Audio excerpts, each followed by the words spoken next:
Alright guys, finally, I shot this video fucking 3 times and I can't get it right because it's fucking camera placement. But this is an update I have for you. I was gonna wait, but I think I don't want to wait. I got 40 some views with my last haul 2 weeks ago, and I think it goes in algorithm or something like that, where, like, I don't know. But I also been sick as a fucking dog, and so filming has been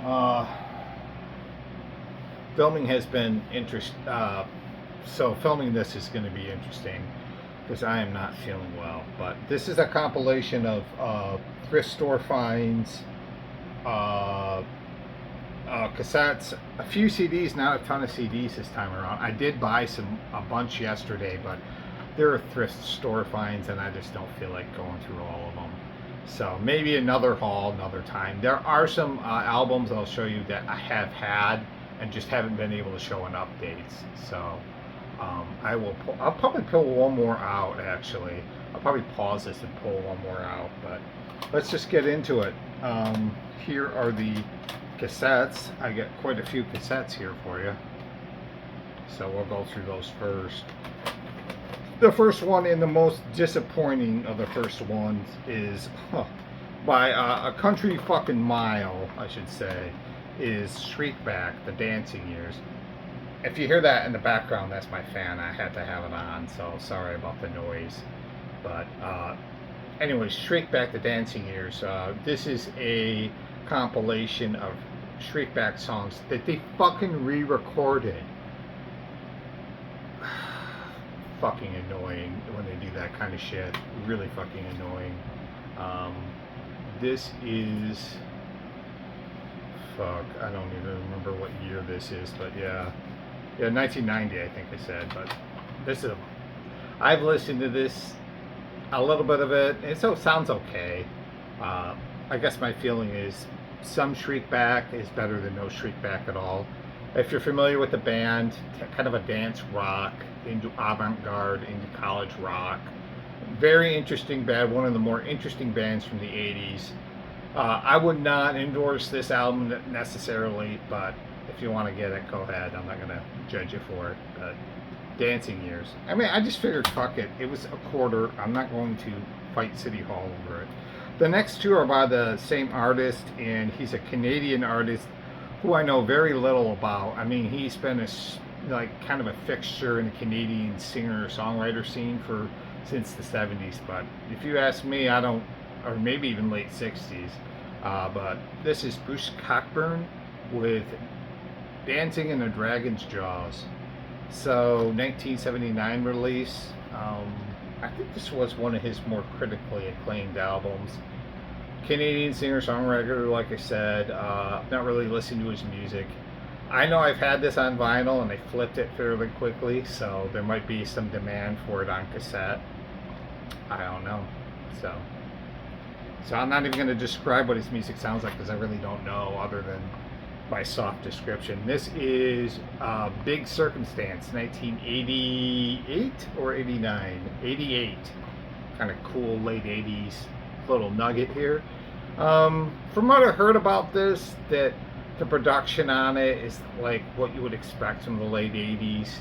So buyer beware on this one, maybe. I'm not a big fan of the late 80s production on a lot of shit. Even though I like a lot of late 80s music, some of it's just too much for me. So, Bruce Cockburn, Big Circumstance. Please leave comments of what you guys think about him. I don't really know his shit, so. These are all pretty good finds. I would have picked these up at my local record store for $1. So to get these for a quarter, I got these for a quarter so far, what I showed you, which is super cheap. This is Volunteers by Jefferson Airplane.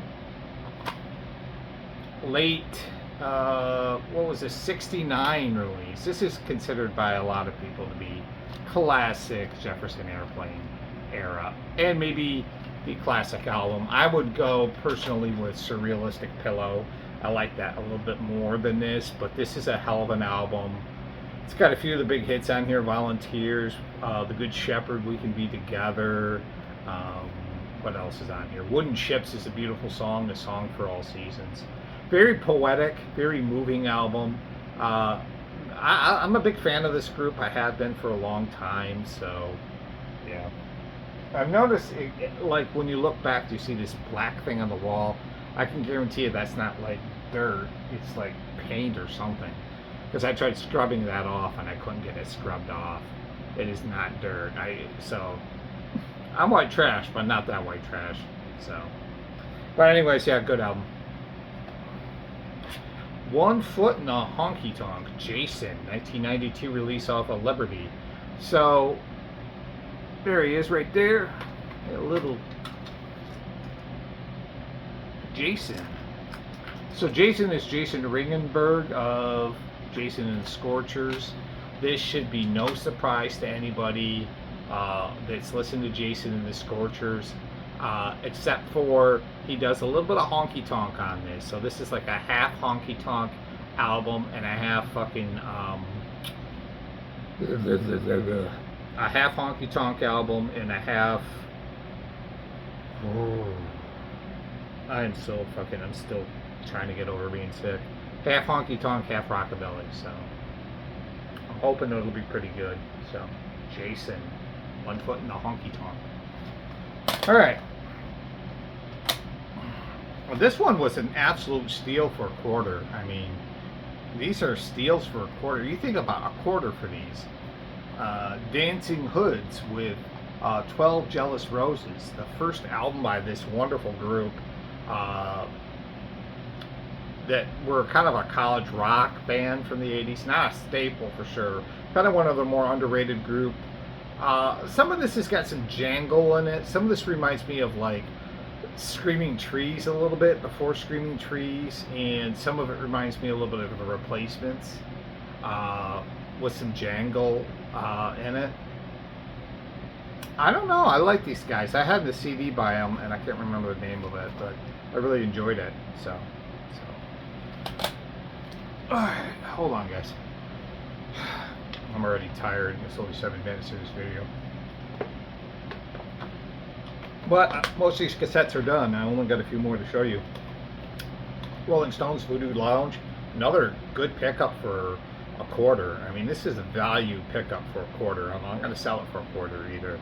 I might keep it.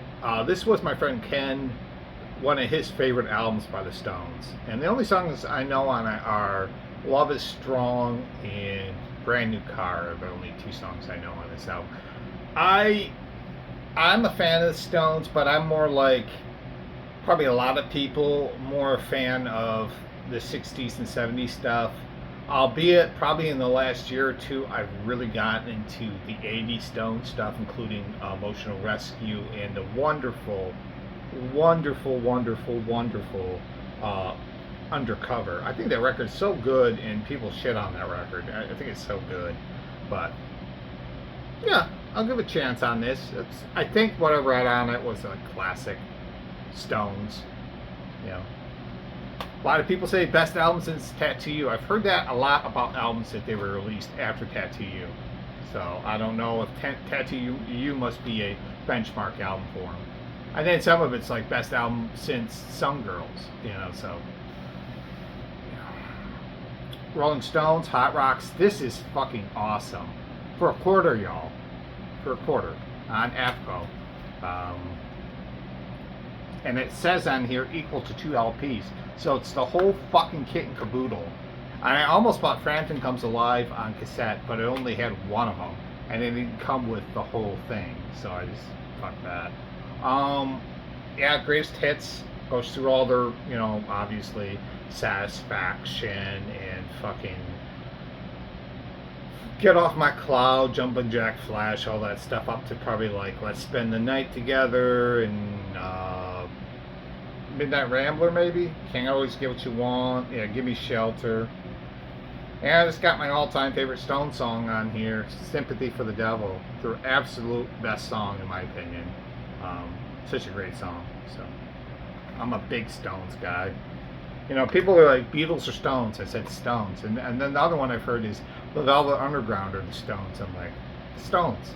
Although, I think the argument's is very close between Velvet Underground and the Stones, because the Velvet Underground were a great rock and roll band. I mean, yes, they're known for their art rock, and all these hipsters fucking worship them, but fuck that. I mean, they were just a great, when they wanted to be, especially like on that first album, I'm Waiting for the Man and all that shit. They were a fucking great rock and roll band. White Light, White Heat too, another album that's got some crankers on it. So, all right, 3 cassettes left, y'all, and then that's it. Houdini, Back in Black. What a steal! This one was $1. Okay, so but I'm gonna take that shit all night long. I mean, 1986 release. I think this is their second or third album. I know a Houdini song. Was it Open Sesame, which I kind of liked. Not really familiar with this group, but early rap from the 80s. Are you kidding me? On cassette, this one was $1. I was like, do you want to price this higher? And he's like, oh, you could just have it for $1. And I'm like, cool. The last two I want to show you are both in the metal hard rock foray, and I think I have this one, so I'm definitely going to sell it, but I bought it for $3. Diver Down, Van Halen. I fucking love this album by them. I know it's by a lot of people considered the worst album in the Roth era. I don't think so. I love this album. I think it's a lot of fun.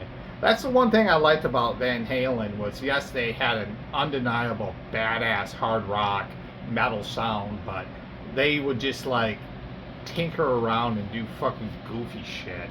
And on here they covered Dancing in the Streets, which is so ridiculous, and Pretty Woman, which I actually kind of like. Love Happy Trails, the last song on here.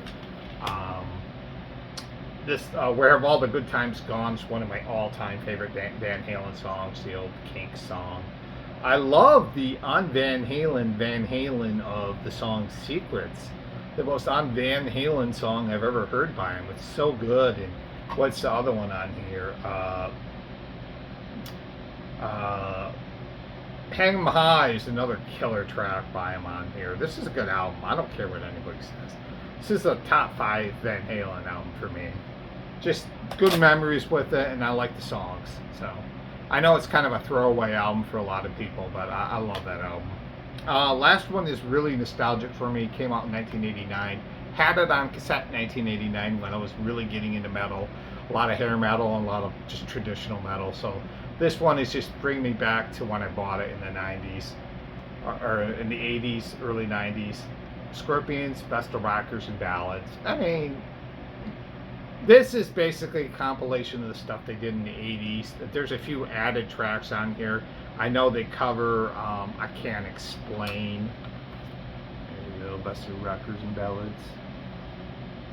I can't think the layer is so awful. I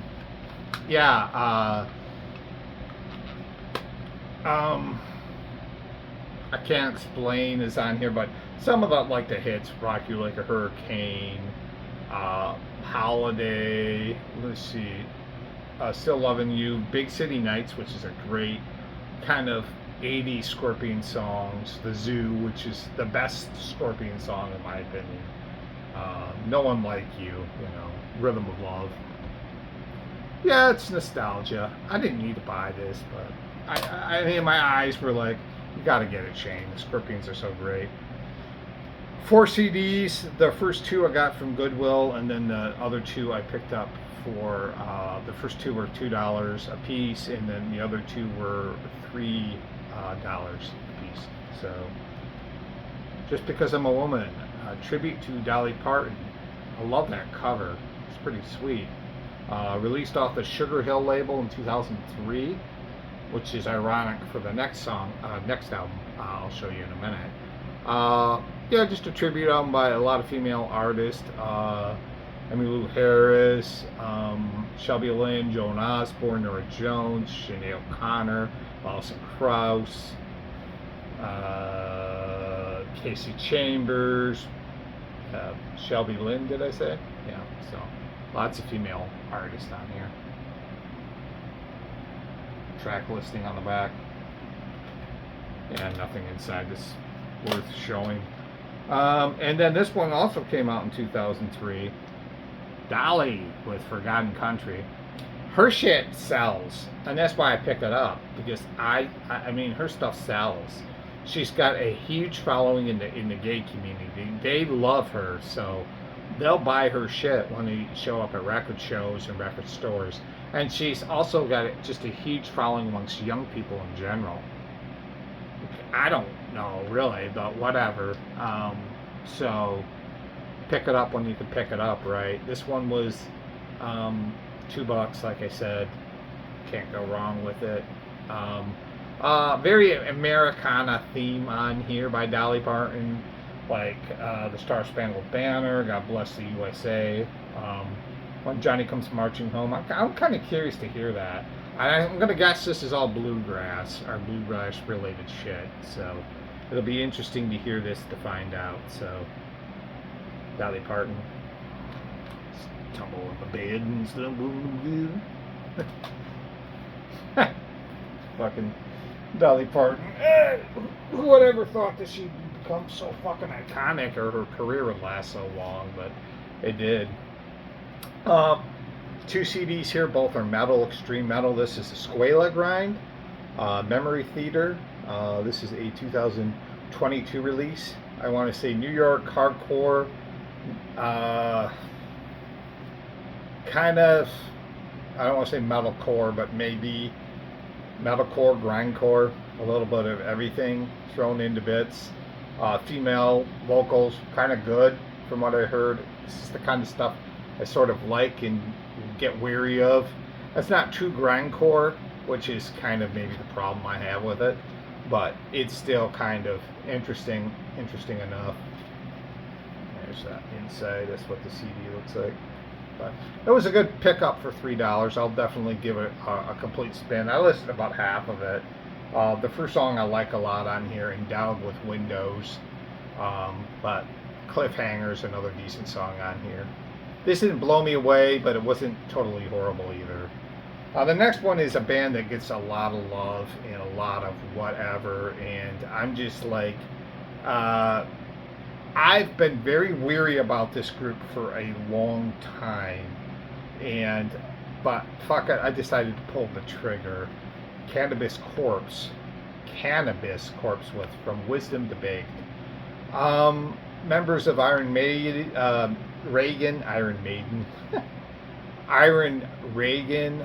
members of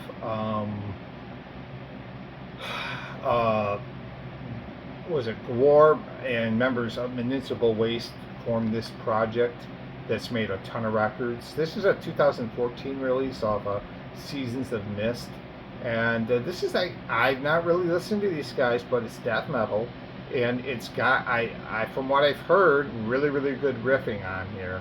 I've not listened to one song by this band. I'm just taking a total fucking chance on it.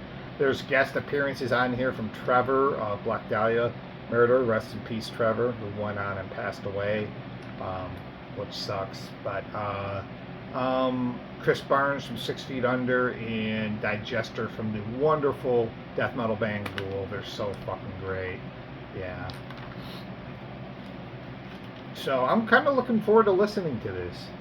So if you guys have heard of Cannabis Corpse, let me know what you think. I'm taking a chance on this, and hoping I'm liking it. And if I like it, I might buy their albums, because their albums are a lot more fucking common defined than Cannibal Corpse's fucking albums are, which, fuck, can't find those albums anywhere. Alright, we're gonna get into the vinyl next, and I got like a nice stack to show you here.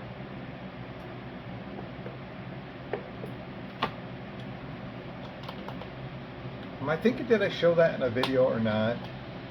I might pull it out towards the end. I don't know if I don't think I showed it in a video. I really don't think I did. So I might pull it out. But this one is Stravinsky. Yes, $5 box set for the Time Life series of Stravinsky. One of the more influential composers. That came out in the 20th century, Russian composer, who maybe did the first what was considered 20th century piece with The Rites of Spring, where he was messing around with harmonics and stuff. I don't understand classical music, but supposedly he got very religious and got really sick and did some really interesting works towards the end of his career too. He was an understudy of Rimsky-Korsakov, one of the five grandfathers of Russian classical music. That also included who was in that Rimsky-Korsakov. I wouldn't say Tchaikovsky.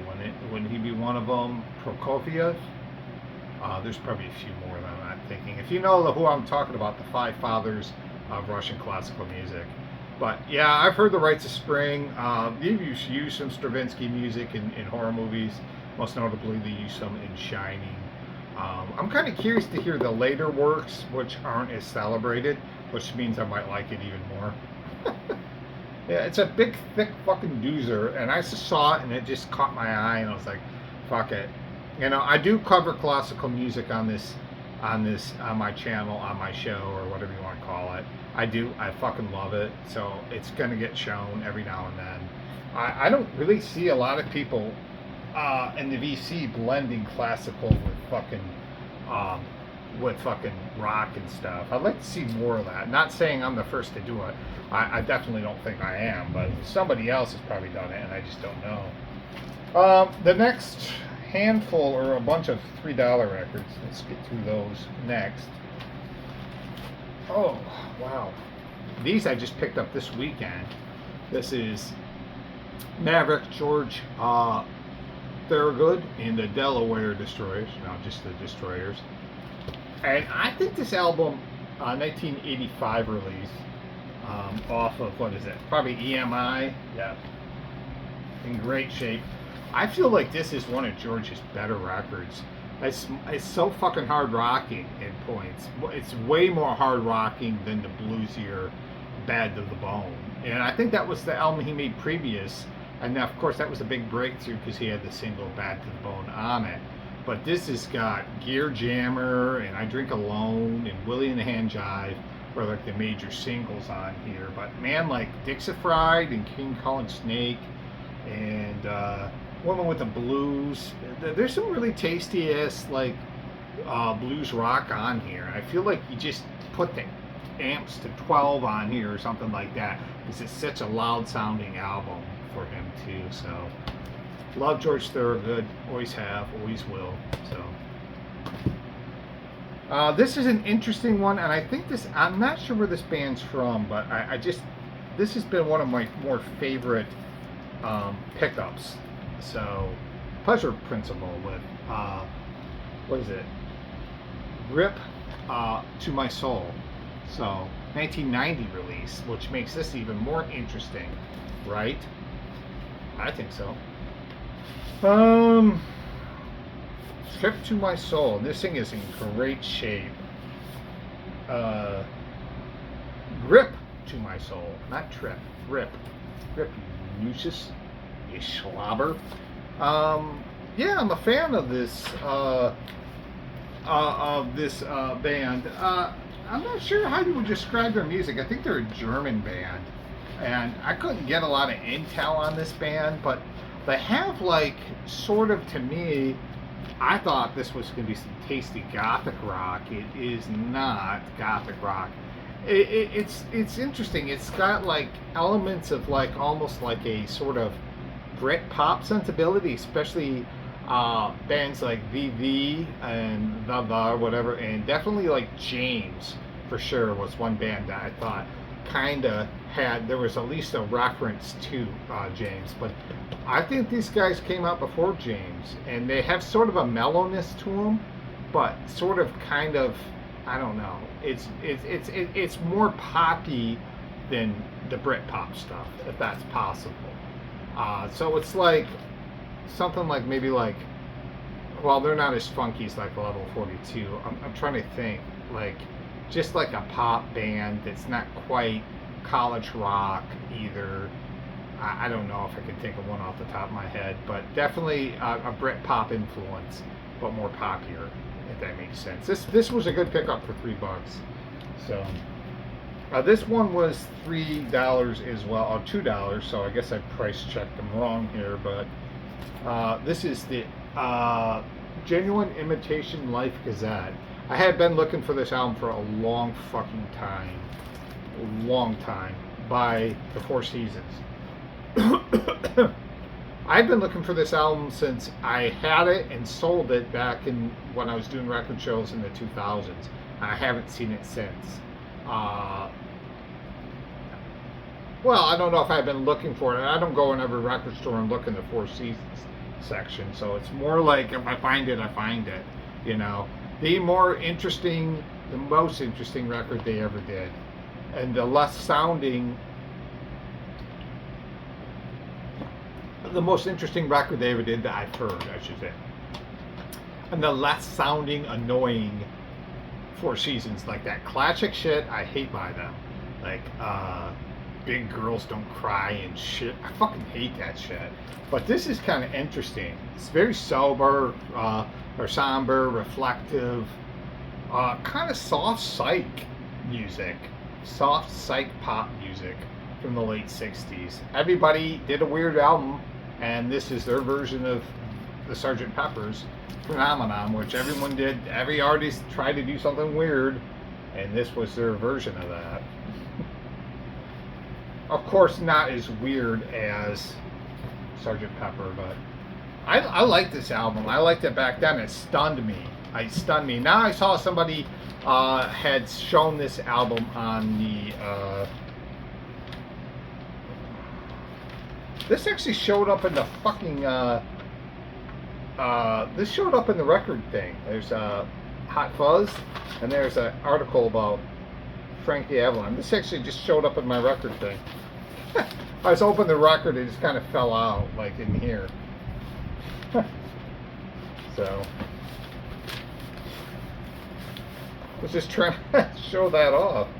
On the Phillips label, definitely some scratches on this thing for sure. You guys could probably see the scratches. I don't know if it'll play. I'm going to give it a shot. For $2, it's worth the price. I don't know if it'll play. It probably will not, but hopefully. Yeah, I've been looking for this album for a while. A hidden gem of a late 60s record. If you want like hidden gems, this is one of them. Really is. And I had been really literally looking for it for years. Every artist I feel like has done one album that's way outside of their like thing, you know. Even Barbra Streisand did a weird album. So, like, outside of what they normally do. It seems like most artists have done one. Sean Cassidy did one. Herman, what's his name? Pete Noone from Herman's Hermits did like a power pop album that was really good.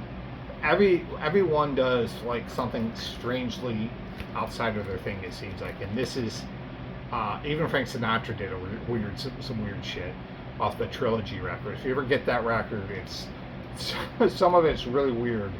So, but yeah, Imitation, Genuine Imitation Life Gazette. This one's a fucking keeper, guys. Oh, I'm gonna get some 80s new wave real quick, but this one I just bought. I mean, it was like one of those impulse buys. I started laughing when I got it. Travolta Fever. Yeah, that's right. This one was $3. $3 off of Midsong International Records. I wonder if I can just flip it so you guys can see the whole damn kit and caboodle. Look at that. You're killing me. You're killing me. You guys are killing me. Look at that fucking vest. What the hell? He did have some solo hits before he got to with Olivia Newton-John, and this is a lot of that wimpy ass soft rock in the vein of Leif Garrett, Sean Cassidy, Rex Smith, hunks that did fucking crappy 70s soft pop music. Part of me kind of actually likes some of this stuff, and part of me thinks it's fucking dog shit, but had to get it. It's almost like he's got a fucking, what the hell, like a vagina or something. Oh, what the fuck is going on with him? These two were $3 a piece, and they should have been like dollar records. But I always overextend myself at record show stores. This one really was more for curiosity reasons than anything, and so I decided to go for it. Reflex, The Politics of Dancing. 1983. Sorry, I took a deep breath there, but I'm trying to go through these as fast as possible. On the Capitol label, Capitol, if I didn't show it to you. They had the big hit, Politics of Dancing. This is an English band, adding elements of like dance and new wave. I really kind of like this a lot more than I thought I was gonna. I expected, from the review I read was like, oh, the lead song is good on it, but I thought there was a few songs on it that were really good, like Hitline, Pointless Jungle, Praying to the Beat. It's cool. I like this. It's very of its time, but dance meets new wave. It's awesome stuff. The politics of dancing, the politics, that song. It's a good song. And this is an album that gets a lot of sort of flack by this band and by critics alike, sometimes like this band's fans, but I find this to be a beautiful album anyways. Quartet by Ultravox. 1982 release. John Fox is long gone. Produced by George Martin. I think this is one of the more beautiful, like, romantic records that I've heard. Like, this is absolutely gorgeous, and some of it kind of reminds me of like fucking some of this kind of reminds me of like fucking some of that great, like, sort of haunting Depeche Mode stuff, especially the song Visions in Blue. I mean, that's a song that like fucking Dave Gahan should be singing and Martin Gore should have written. But I feel like this is a really sweet album. It's not as I would say it's not as good as like Vienna or some of the earlier albums, but I really think there's a soft spot in here in my heart for this album, and there's a soft spot for, I think, fans that they really give this thing a chance. It's a lot better than what people fucking give it credit for. A lot of people shit on this, but I think it's a good album. I mean, is it on work with the stuff they did that with John Fox? No, but and Mitch Ear's voice is absolutely compelling on some of the songs on here. Reap the Wild Wind, Him is beautiful. I just love the sort of lushness on this album. There's like a lushiness or lush, and now not alcoholic lush. But yeah, When the Scream Subsides is another song that's just so gorgeous. Yeah, I mean, I just love the sound of this record. So Ultravox does it right. No matter what anybody says, we're getting through these.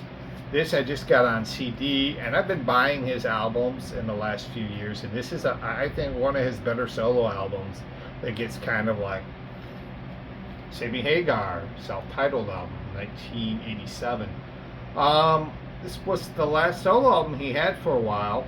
Not last ever, but last he had for a while. Or maybe it was his last solo album with just Sammy on the title, right? I don't know. I think maybe it was. But I remember when this came out, had this when this came out on vinyl, and then lost it or whatever. And then I just got the CD. I've had the cassette. I've had multiple formats of this. It's a fine album by Sammy. I don't really have a problem. This is right off, so 1987, so 1986 released 5150 by Van Halen, or was released in 1986. So this was his break from Van Halen before OU1812. And yeah, it's got some like standard stuff like Boys Night Out, stuff like that on here. But it's got the big single on here, the ballad Give to Live, which is a gorgeous song. And also, I think an underappreciated track on here called Eagles Fly, which is in my top 5 all-time favorite Sammy Hagar songs. Gorgeous song, just a gorgeous song. It's like kind of a mid-tempo rock song, but kind of got, I don't know, it's like a classic late 80s Sammy song. It's so good. So yeah, good album by Sammy. Alright, we're gonna move into some weird stuff. Lots of weird stuff to show you, and let's just keep going. I want to get this done. Oh shit, man, I gotta get this done. NDC, yes, NDC with Coca Devil Cokes. So this is another reissue by this band, late 80s, early 90s release. I'm not sure which year this came out. It doesn't say on the vinyl. I haven't played it yet. I got this months and months ago. I just haven't shown it in a VC. So great band they started off as Stains in Houston, Texas, and then moved to San Francisco and became MDC, one of the great hardcore bands of their time. So I got that, and then here's another Beer City reissue of NDC. Millions of Dead Cops is the name of the band, and this is what is the name of this album? I'm just gonna drive me up the first. Hey cop, if I had a face like yours. Ha. Ha.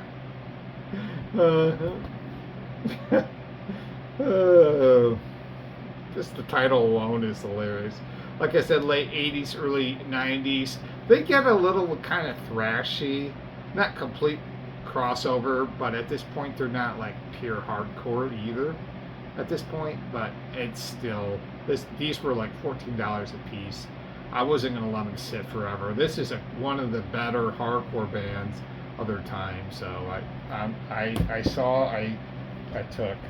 So these next two are $15 records, and this one is Azomati with Marching On. So this came out in 2022 off the Blue Elon label. So much for making this video short. It's fucking 37 minutes long already.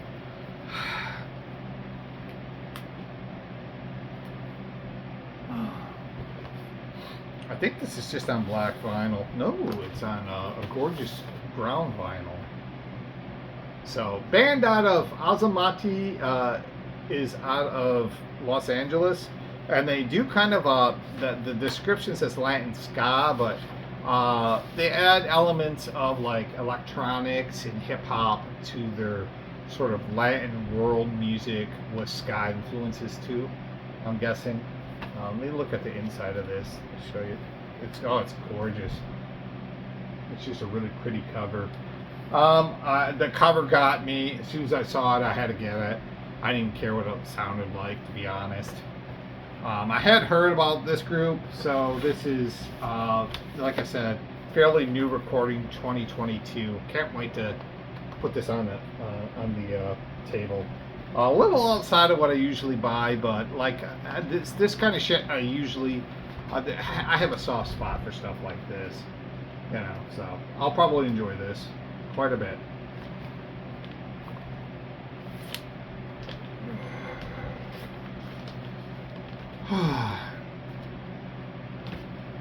Yeah, I was talking to this guy in the store, and I just decided to get it. We kept talking about Kiss and this older guy, and it was really annoying. And I was egging him on, which I don't think the owner of the store really was appreciating, and I'm sorry about that, Doug. But the guy was kind of funny. It was like, he like got so baked so often, but we were talking about Kiss, and I was saying this is my favorite album. 28 minutes of pure Kiss bliss, rock and roll over. I love this album, fucking from beginning to end. It's a short album. It might not even be 28 minutes. And then a year later, they made the masterpiece Destroyer. But this album's just caked full of great, fucking like short burst hard rock songs like Love 'Em and Leave 'Em, Making Love is a fucking awesome song. Mr. Speed is on here. Calling Dr. Love, I Want You.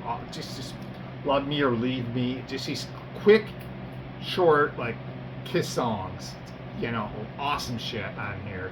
Of course, I like their their version of Hard Luck Woman a lot too. You know, so what an awesome record by Kiss. My second Kiss album, I have Animalized. Now I have 2 Kiss records. This one I bought for the fucking hell of it. And why not? I've been wanting to get this on vinyl, and sadly enough, you guys, this is the only thing I have on vinyl by this artist, and he's one of the all-time greats. But Ziggy Stardust and the Spiders from Mars. This one was $20. Of course, if it was new, sealed, it'd probably be going for $25, $30. So, on the lovely Dynaflex. That's fucking stupid shit. Yeah, this is the first album I ever listened to by David Bowie. I don't need to go into, this is for a lot of people, one of the most important rock albums ever made and all that. Rolling Stone gives it, I don't care about that. It's the first album I ever bought by him, and I was addicted to this album when I got it. I just loved every song on it. Very emotional, like an album for him. Especially in 5 years, it's like he's crying at the end of that song. It sounds like he's crying. And that was always the song that, I was like, ooh, that was the first song I heard by him, and I loved it right away. And then it goes into Soul Love and Moon Age Dream, Starman, Suffragette City. No, it ain't easy, my bad. I haven't listened to this album in a while. I should know it by heart. Suffragette City is on here. So is Lady Stardust, Rock and Roll Suicide. What else am I missing? Ziggy Stardust, doll, and Hang On to Yourself. So, is there a duality in rock and roll? Is there a performer, and I guess that's the question this album's asking. And does the performer take over the performance part, take over the person's whole identity? And I think David Bowie really actually struggled with. So I don't know. Alice Cooper says he's different when he goes on stage. It's an interesting question, and I don't know the answer to it. But this one was actually thrown in for free, and I just haven't returned it yet. I gotta have to return it at some point, or he just gave it to me and said Shane might like this. I don't know, but this is Accept You with Crushable and Never Relax, 2 EPs from the band Accept You, off of the Roach and Roll label. So, band out of Fort Myers, female-led vocals. Hardcore punk with some, kind of grunge. It's kind of remind me a little bit of L7 if L7 was sped up. Yeah, I like this a lot. I listened to about half of this album. It's really, really catchy. The songs are short. It's definitely hardcore, I would say. Definitely it's got some metal leanings into it too, some thrash elements into it too, but not crossover completely. And then there's that aspect of the grunge sort of thing with the vocals that makes it really interesting. So, except for me, I got it. So, I don't know. We're going to get into some punk, and we're going to get into some metal, and this might be the more surprising thing to show you that I got out of this whole kit and caboodle, but show it anyways. Cocteau Twins with Leaving Las Vegas. No, Heaven or Las Vegas. Definitely Leaving Las Vegas. Heaven or Las Vegas. 1990 release of the 4AD label. Cocteau Twins, to me, are a really difficult band for me. I can listen to some droney ass ambient kind of noise and like it. I've always had a real hard time with this group.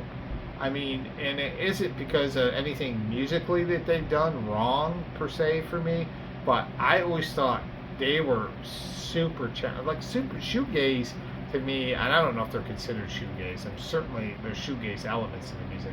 It's some of the toughest music to listen to. I get a headache when I hear like My Bloody Valentine. I get a straight headache. I remember I had that album, what was it, Loveless or whatever, and bought it and just couldn't listen to it. I don't know, there's something about it that was just too much for me. And I heard Bluebell Knoll. I think that's the name of the Cocteau Twins. And after hearing that, I just had like sort of turned my attention away from the Cocteau Twins. And then I started buying their other older albums because they were at a thrift store, and I was getting them for $2 to $1 a piece. And I picked up a ton of old Cocteau Twins stuff, and I started listening to it, and I started liking some of it. And then I got this on CD, and I loved it. This is like probably my favorite record by them because it's the most accessible sounding record they made that I've heard, anyways. Like, this is way more easier on the ears. And with Elizabeth Fraser's kind of soaring vocals, this works fine, actually, strangely enough. I shouldn't say soaring vocals, I should say hypnotic vocals, you know. Like, she could put me to sleep quick, but yeah, there's something about this album I just really, really like. It got a directness to it. It's dancey in parts of it. Yeah, as soon as I saw this was on the shelf, I was like, I'm going to have my first Cocteau Twins album. I have a ton of their CDs, but none of their albums. Big boys. This is Where's My Towel, industry standard. Released off of Touch and Go in 2024. I think these are, what, 2 EPs of early Big Boy stuff. Another band from Texas. Are they from Houston? Houston or Austin, one of the two. I said in Houston, maybe. Texas had something really interesting with their hardcore. There was elements of, like, with some of the bands anyways, not like the Offenders, where that's like almost like straight up hardcore, but with like the Dicks, they're almost like alternative, like kind of melodic, sort of Husker Du, college rock into hardcore punk. And yeah, I always thought this band had something really interesting. He had 2 of their albums, and I said I'll take both of them. So this one was 24, and then the other one I got by him is this album. No matter how long the line is at the cafeteria, there's always a place. There's always a seat. Another reissue of an older Big Boys album.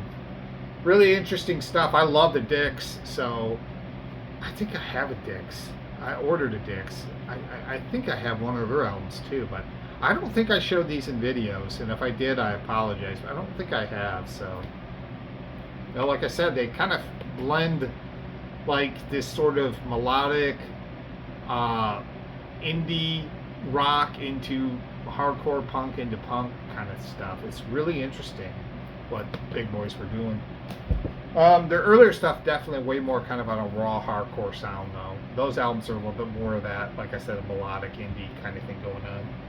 2 albums left to show you, and that's it for me for today. I was going to pull one out, but I don't know if I'm going to have time for that. But this is Electric Wizard in Time to Die. I've been really getting into this band, British band, doing kind of a, what is it, kind of a sludge noise doom effect. This goes back to 2014.